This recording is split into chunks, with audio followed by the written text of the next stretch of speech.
Hello friends, हम लोग ने अब तक मैट्रिक्स के पूरे टॉपिक को हम लोग ने पढ़ चुका है।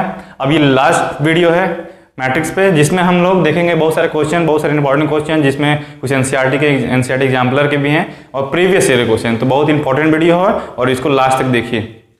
और भी कुछ क्वेश्चन आपको अगर हार्ड लगे, करने में डिफिकल्टी हो, तो आप कमेंट बॉक्स में दे सकते हैं या नीचे दिए हुए डिस्क्रिप्शन पे आप ईमेल पे हम सेंड कर सकते हैं।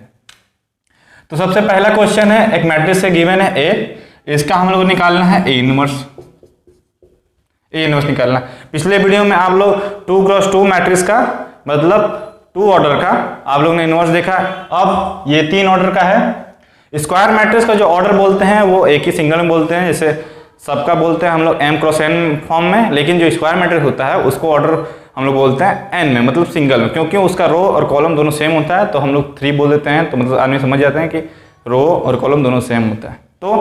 तो ये 3 ऑर्डर का है और इसका हम लोग इनवर्स निकालेंगे, ए इनवर्स। तो आप लोग को पता है दो तरीके से निकाल सकते हैं। एलिमेंट्री ऑपरेशन में 2 हैं, एक एलिमेंट्री रो ऑपरेशन, एक एलिमेंट्री कॉलम ऑपरेशन। तो हम इसमें एलिमेंट्री रो ऑपरेशन देखेंगे। आप चाहें तो इसके बाद एलिमेंट्री कॉलम ऑपरेशन देख के देख सकते हैं आंसर कि आपका आंसर सही आ रहा है कि नहीं। या तो अगर एलिमेंट्री रो ऑपरेशन देखना है आप तो वीडियो को पॉज करिए और आप खुद सॉल्व करिए और फिर बाद में देखिए कि आपका आंसर सही आ रहा है कि नहीं।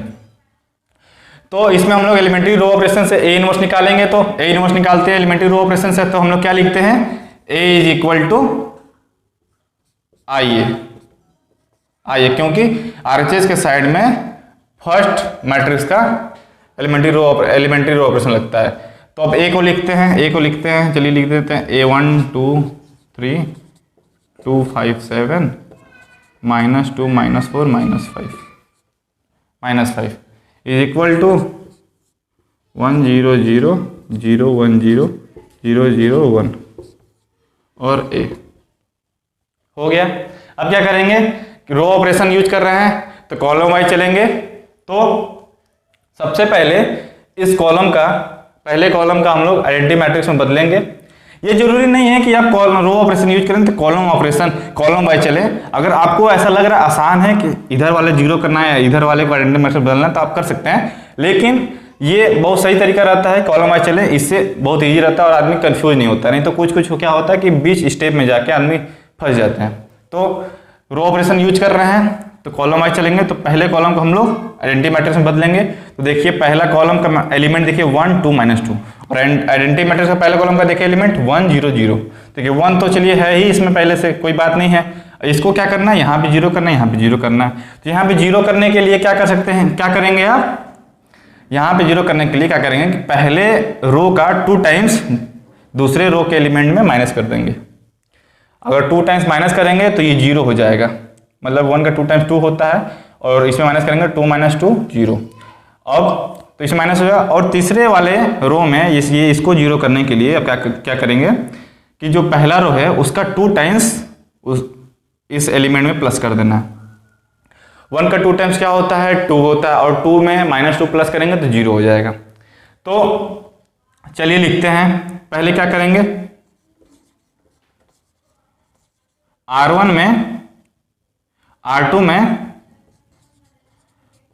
R2 में क्या कर रहे हैं आप, माइनस कर रहे हैं क्या, R1 का 2 टाइम्स। तो इसको लिखते हैं। तो ये 1 2 3 ही होगा और यहाँ पे 2 टाइम माइनस करेंगे तो ये 0 हो जाएगा। और 2 × 2 4 5 - 4 1 3 × 2 6 7 - 6 1 और ये सेम हो जाएगा। आप चाहेंगे आप ये भी कर सकते हैं कि डायरेक्ट 2 ऑपरेशन एक साथ लगा सकते हैं, लेकिन इसमें कंडीशन है कि जो ये होता है, जो भी आप माइनस कर रहे हैं वो एक ही रहे। मतलब पहले वाले में R1 का 2 टाइम्स माइनस कर रहे हैं और दूसरे वाले में R1 का 2 टाइम्स प्लस कर रहे हैं, तो मतलब R1 ही दोनों में ऐड या सब्ट्रैक्ट हो रहा है। तो अगर ऐसा है कि ये एलिमेंट सेम है दोनों ऑपरेशन में तो आप एक साथ भी लिख सकते हैं, लेकिन अभी एक साथ नहीं लिख रहे हैं। बाद में जब आप प्रैक्टिस हो जाए, आपको आसान हो जाए, तो आप एक साथ भी ले सकते हैं। अब इधर भी करना पड़ेगा आरएचएस साइड भी। तो पहला तो 1 0 0 ही होगा और इधर 2 टाइम्स माइनस करना है, तो 1 का 2 टाइम्स -2 हो जाएगा इधर, और 1 0 0 0 1 और ए हो जाएगा। अब क्या करेंगे, इसको हम 2 टाइम्स प्लस करना है। 1 का 2 टाइम, रो 1 का एलिमेंट का सारा इसमें 2 टाइम्स प्लस करना है R3 में, तो ये 0 हो जाएगा। तो R3 में क्या कर रहे हैं, 2 टाइम्स R1 का प्लस कर रहे हैं, तो हो जाएगा। तो ये पहला रो दूसरा रो तो सेम रहेगा, उसमें कोई चेंजेस नहीं होगा, लेकिन इसमें ये 0 हो जाएगा। 1 का 2 टाइम्स 2 प्लस 2 0 हो जाएगा। इसका करेंगे तो ये भी 0 हो जाएगा, क्योंकि 2 × 2 4 और -4 + 4 0, और फिर इसका 2 टाइम्स करेंगे तो 1 हो जाएगा, 1 हो जाएगा। अब इक्वल टू इधर भी लिखेंगे, तो इधर क्या करेंगे, 2 टाइम्स इसमें प्लस करें, तो 1 का 2 टाइम्स, पहले तो ये पहला रो का और दूसरा रो का ऐसे लिख दीजिए एलिमेंट, इसमें कोई आप लोग कुछ नहीं करना, इसमें 2 टाइम्स तो ये +2 हो जाएगा, और ये ऐसे ही रहेगा क्योंकि 0 ऊपर है, ये हो गया। अब इधर लेते हैं, अब इसमें क्या करेंगे, देखिए पहला कॉलम तो आइडेंटिटी मैट्रिक्स जैसा बदल गया है। अब दूसरे कॉलम में देखिए, तो दूसरे कॉलम में 2 1 0 है और आइडेंटिटी मैट्रिक्स क्या है, 0 1 0 है। तो देखिए 1 तो यहाँ पे है ही, आसान हो गया काम, हम लोग को बस क्या करना है, यहाँ पे 0 भी है, अच्छा हम लोग बस यहाँ पे 0 करना है 2 की जगह। तो देखिए रो ऑपरेशन है तो हम लोग कॉलम वाइज चल रहे हैं, कॉलम 0 कर रहे हैं, लेकिन देखिए कभी कभी ना क्या होता है कि मैट्रिक्स में ऑपरेशन करते समय कुछ ऐसे भी आते हैं कि आप कॉलम वाइज ना चल के आप कुछ और भी चल सकते हैं। जैसे मान लीजिए अगर यहाँ पे आप देखिए कॉलम 3 में भी यहाँ पे 1 लाना है, यहाँ पे 0 लाना है, यहाँ पे 0 लाना है 1 और 3 की जगह। तो देखिए मेरे हिसाब से आप क्या करते, 1 का 2 टाइम्स R1 में माइनस करते तो ये 0 हो जाता है। लेकिन आप ये भी कर सकते हैं कि यहाँ पे 0 कर सकते हैं, देखिए यहाँ पे 1 है, इसका 1 टाइम्स नहीं, यहाँ पे 1 टाइम माइनस करेंगे तो ये भी 0 हो जाएगा, 1 - 1 0, तो आप ये भी कर सकते हैं। लेकिन अभी कॉलम वाइज चल रहे हैं तो इसको यहाँ पे 0 करते हैं, तो क्या कर रहे हैं, R2 का 2 टाइम्स R1 में माइनस कर रहे हैं, तो ये 0 हो जाएगा। तो क्या कर रहे हैं, R1 में 2 टाइम्स R2 का माइनस कर रहे हैं, तो क्या आएगा 1 2 3 ओ 2 3 नहीं आएगा, इसका 2 टाइम्स 2 हो जाएगा तो ये 0 ही हो जाएगा, और इसका 2 टाइम्स 2 होगा तो ये 1 होगा, 3 - 2 1, और फिर ये सब सारे एलिमेंट सेम ऐसे लिख देंगे, और 0 0 1 इक्वल टू अब आरजे साइड भी करेंगे तो इसका 2 टाइम्स -4 माइनस माइनस प्लस हो जाएगा, तो 1 में 4 ऐड हो जाएगा, तो ये हो जाएगा 5, इसका -2 टाइम्स -2, और ये तो 0 ही होगा, और फिर सारे एलिमेंट ऐसे हो जाएंगे क्योंकि इसमें कुछ हम लोग ऑपरेट नहीं कर रहे हैं, तो 2 0 1 और इधर है। अब देखिए आपको आसान हो गया। अब क्या करना है आपको, पहला कॉलम आइडेंटिटी मैट्रिक्स जैसा हो गया, दूसरा कॉलम आइडेंटिटी मैट्रिक्स जैसा हो गया, तीसरा कॉलम में देखिए 1 1 1 है, लेकिन हम लोग क्या चाहिए 1 0 0, तो यहाँ पे 0 0 करना है। तो आपको क्या कर सकते हैं, आप क्या करेंगे, R3 का एलिमेंट को R2 और R1 में माइनस कर देंगे, तो अगर माइनस करेंगे तो 1 - 1 0, यहाँ पे 0 हो जाएगा, और जब R1 माइनस करेंगे तो ये भी 0 हो जाएगा। तो हमने बताया कि जब ऑपरेशन के समय आप 2 ऑपरेशन एक साथ कर सकते हैं, लेकिन कंडीशन है कि जो भी आप माइनस कर रहे हैं वो एक ही रो हो, ये नहीं कि यहाँ पे R1 माइनस कर रहे हैं R2 में और R3 में R2 माइनस कर रहे हैं, तो एक साथ आप 2 नहीं ले सकते हैं। यहाँ पे देखिए अब हम एक साथ 2 लेंगे, मतलब R3 को R2 में माइनस करेंगे और R1 में भी माइनस करेंगे, तो माइनस हम लोग जो कर रहे हैं वो तो एक ही है, तो इस कंडीशन में हम एक साथ ऑपरेशन को लिख सकते हैं। जैसे हम यहाँ पे जब भी लिखते थे तो सिंगल सिंगल लिखते थे, एक सिंगल ऑपरेशन एक सिंगल ऑपरेशन एक सिंगल ऑपरेशन। अब यहाँ पे 2 लेंगे, लेकिन उसमें कंडीशन है आप हर में 2 नहीं ले सकते, वो कंडीशन आप लोगों को पता है, वैसे हम लिख दे रहे हैं। तो देखिए क्या करना है कि R3 का R2 और R1 में माइनस करना है, तो R1 में R1 माइनस R3 करना है, एंड R2 में भी R3 माइनस करें। तो देखिए R3 इसमें कॉमन है, R3 R1 माइनस कर रहे हैं R2 में भी, तो इस कंडीशन में या R3 का 2 टाइम्स भी माइनस कर रहे हैं, इसमें 3 टाइम्स माइनस कर रहे हैं, तो ये R3 सेम है। तो जब ऐसा कंडीशन हो कि जिसमें R3 या R2 या R1 ही हो 2 या 3 4 में, तब इस कंडीशन में आप 2 ऑपरेशन एक साथ कर सकते हैं, और बाकी सब में आप नहीं कर सकते हैं। तो अब माइनस करते हैं, तो R3 माइनस करना है R1 में भी R2 में भी, तो चलिए R1 माइनस करते हैं, तो क्या होगा 0 माइनस यहाँ पे देखिए 1 हो जाएगा, जीरो हो जाएगा, यहाँ पे जीरो हो जाएगा। अब देखिए 0 1 0 है, 0 1 1 है। अब यहाँ पर अगर माइनस करेंगे तो ये -1 हो जाएगा। तो देखिए इससे तो काम मुश्किल हो गया। अगर पहले हम सब लिख दे रहे हैं, यहाँ पे 0 हो जाएगा और ये अब ये यहाँ पे 0 है। आप चाहें तो यहाँ पे आप ये कर सकते हैं, 0 कर सकते हैं।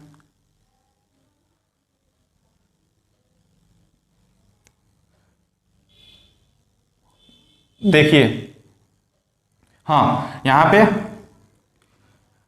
R2 माइनस नहीं कर रहे हैं, यहाँ पे तो हमने गलती से R2 माइनस कर दिया था, लेकिन हम लोग R3 माइनस कर रहे हैं। R3 को R1 में और R2 माइनस कर रहे हैं। यहाँ पे हम लोग R2 माइनस कर दिए थे तो इधर -1 हो गया, लेकिन यहाँ पे R3 माइनस कर रहे हैं तो वो मेरी गलती थी, सॉरी। तो अब R3 माइनस करते हैं तो 0 माइनस करेंगे तो ये भी 0 हो जाएगा।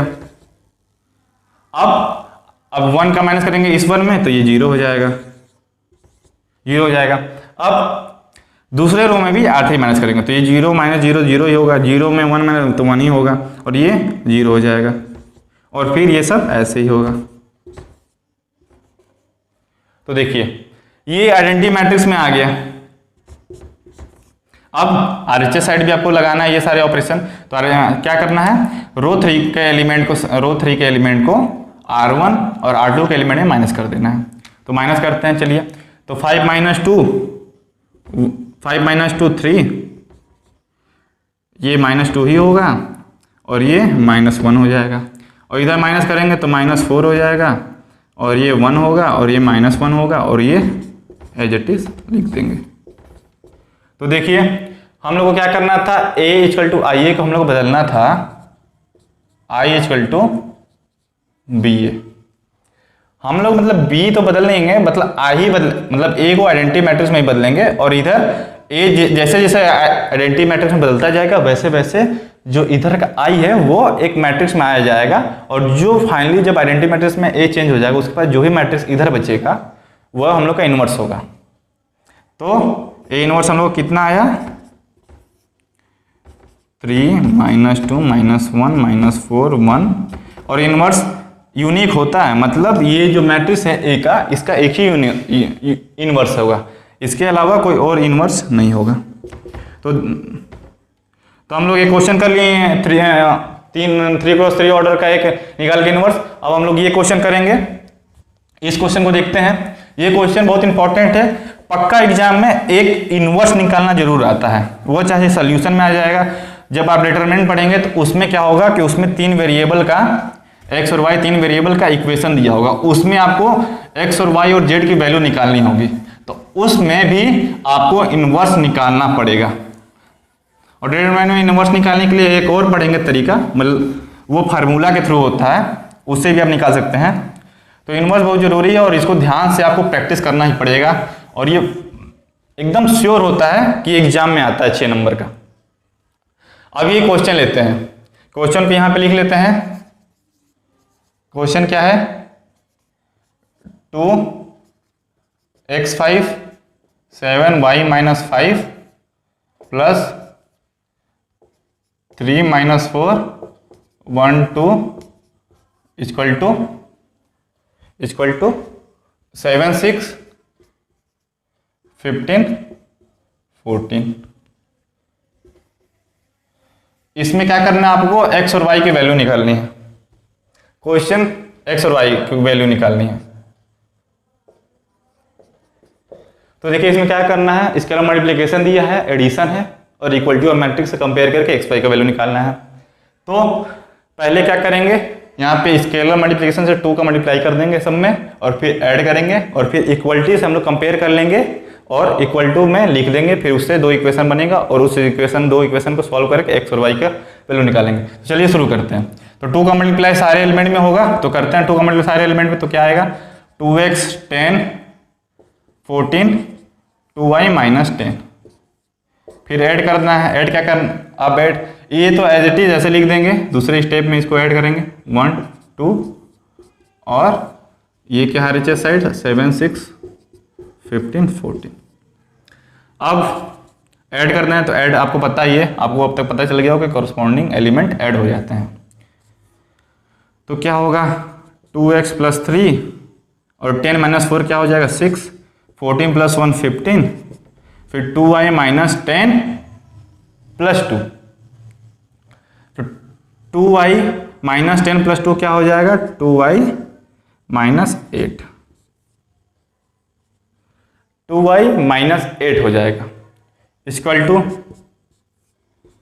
7 6 15 14। ये मैट्रिक्स और ये मैट्रिक्स इक्वल है, तो जब भी कोई दो मैट्रिक्स इक्वल होगा, तो हमने बताया था इक्वलिटी ऑफ मैट्रिक्स टॉपिक में, तो जब भी कोई दो मैट्रिक्स इक्वल होता है तो उसके एलिमेंट कॉरस्पॉन्डिंग एलिमेंट एक दूसरे से इक्वल होते हैं। तो हम लोग को क्या निकालना है x और y की वैल्यू निकालना है, तो वो एलिमेंट हम लोग लेंगे जिसमें x और y हो। तो इसमें देखिए x इसमें है, इस एलिमेंट में है, और y इस एलिमेंट में है, तो इसको लेंगे और इसको लेंगे।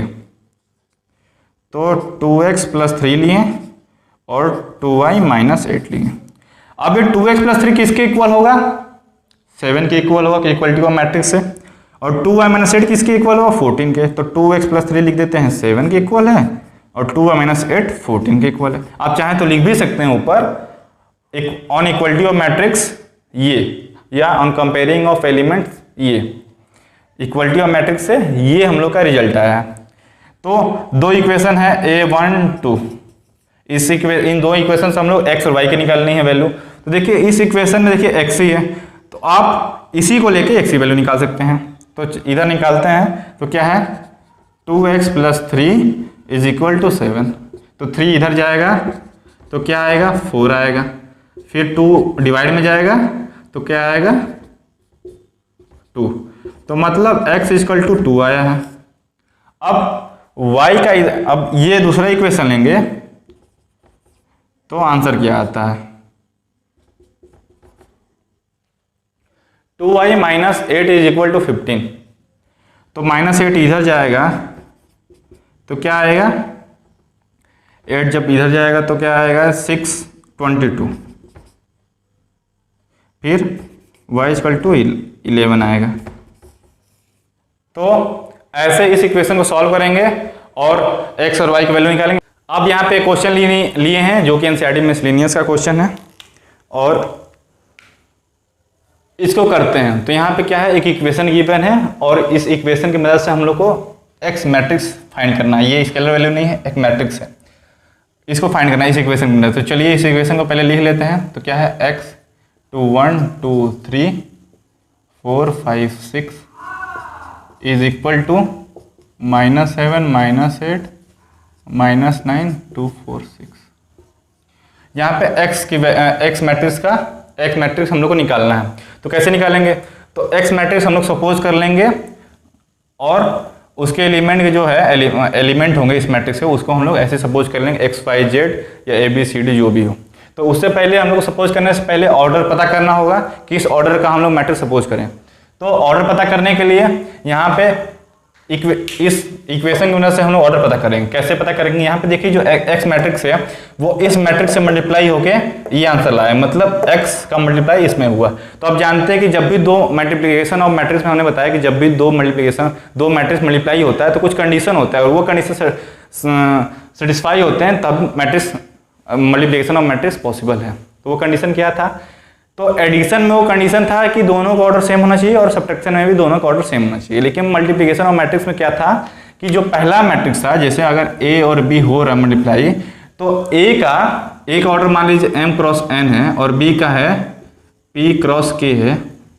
तो a मैट्रिक्स का नंबर ऑफ कॉलम जो कि n बता रहा है और b मैट्रिक्स का नंबर ऑफ रो जो कि p बता रहा है वो इक्वल होना चाहिए। मतलब जब n = p होगा तभी AB पॉसिबल है, मतलब AB डिफाइन है, मतलब AB मल्टीप्लिकेशन होगा।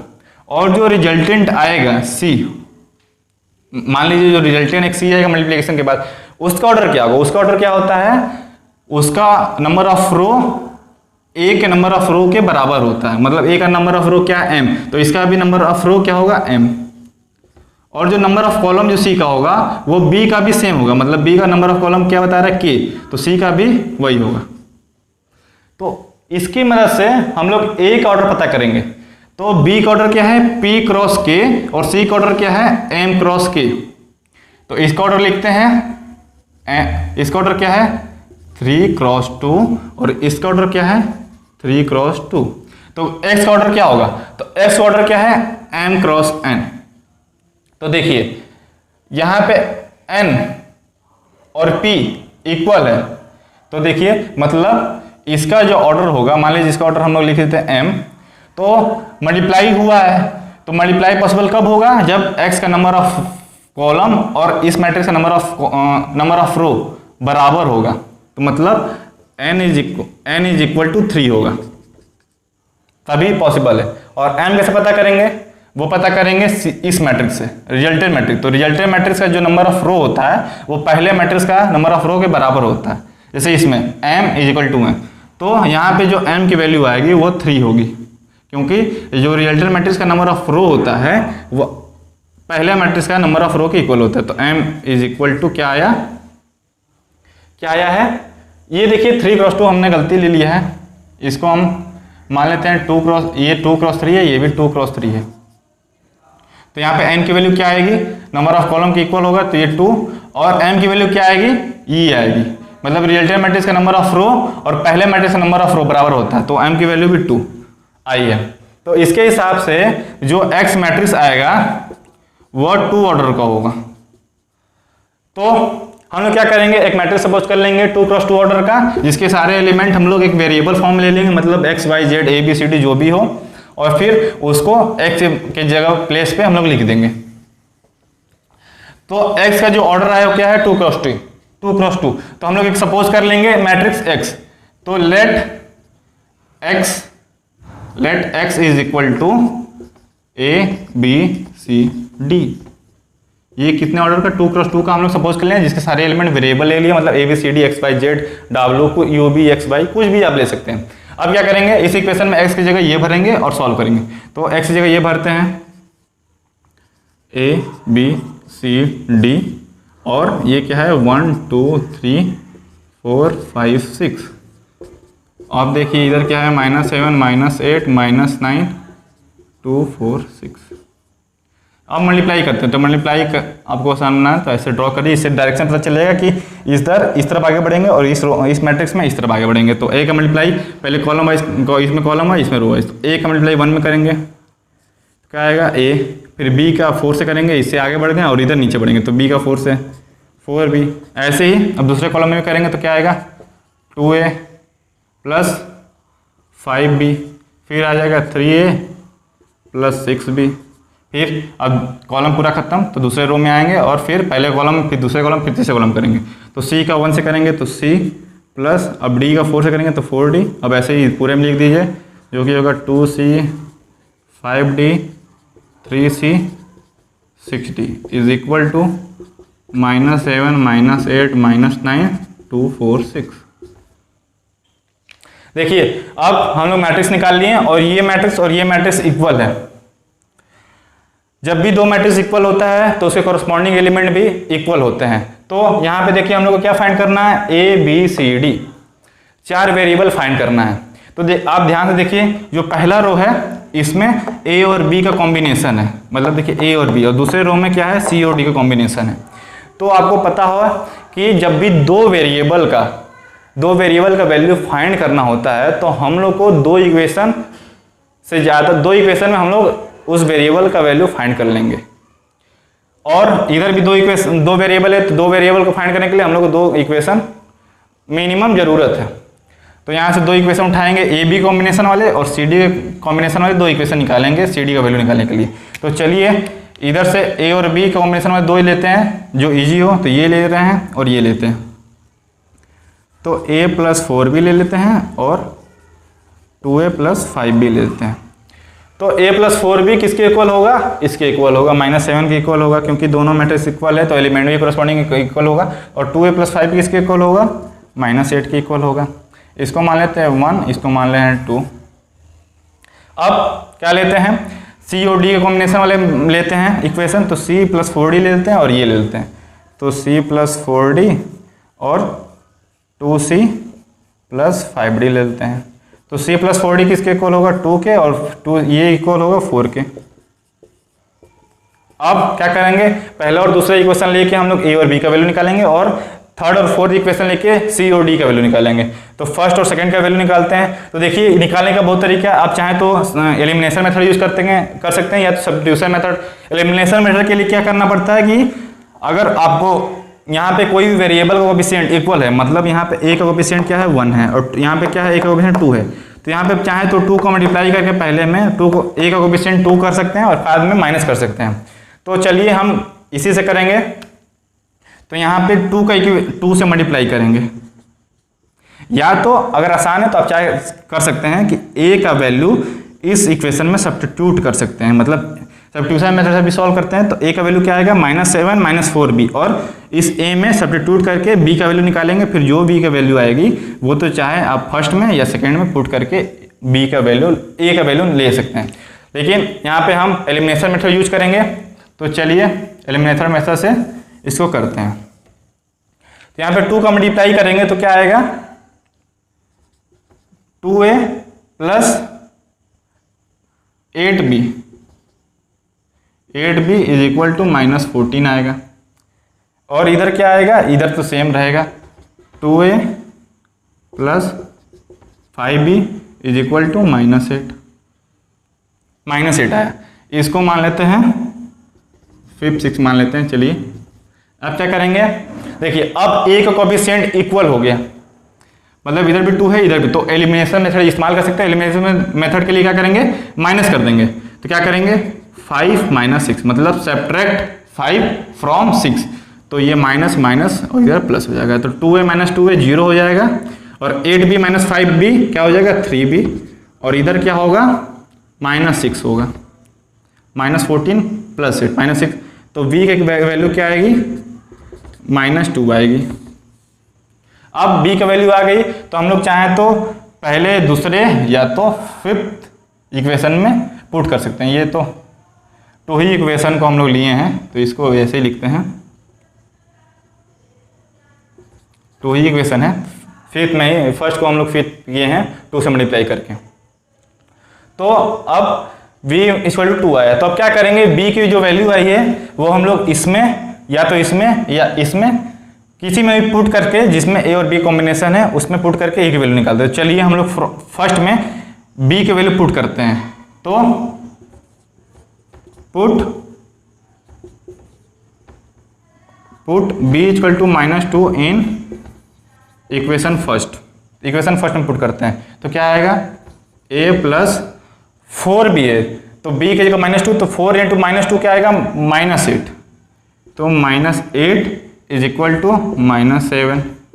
तो क्या आएगी वैल्यू, a -8 इधर जाएगा तो +8, तो +8 और -7 क्या आएगा, 1, तो a = 1, तो a की वैल्यू 1 आ गई। अब क्या करेंगे, c और d का वैल्यू निकालना है, तो थर्ड और फोर्थ से हम लोग c की वैल्यू निकालेंगे। इसमें भी एलिमिनेशन मेथड से निकालेंगे।